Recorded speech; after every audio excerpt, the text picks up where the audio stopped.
আসসালামু আলাইকুম রহমতুল্লাহ বারাকাতু। কেমন আছেন সবাই? আশা করছি ভালো আছেন, সুস্থ আছেন। এটা হচ্ছে আমাদের নতুন আরেকটা কাজ। এখানে 2 টনের উপরে এসিটা। এটা হচ্ছে একটা ডাক্ট স্প্লিট। তো আমরা এটার কম্প্রেসার খারাপ।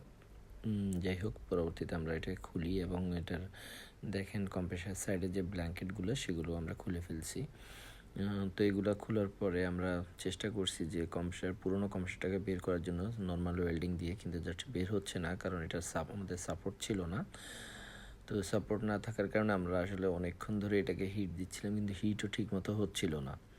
তো হিটের একটু প্রবলেম আছে। হিট মানে ঠিক মতো না হওয়ার কারণে আমাদের ওয়েল্ডিংটা মানে খুলছে না আর কি। ডিসচার্জ লাইনটা আমরা খোলার চেষ্টা করছি অনেক সময় ধরেই। হিট দিছি প্রায় 25-26 সেকেন্ড, এনিহাও খুলছে না কোনোভাবেই। তো এটা যখন খুলছে না তখন আমরা আসলে অপেক্ষার কোনো রাখে না। তো এটার বেশ দেখতে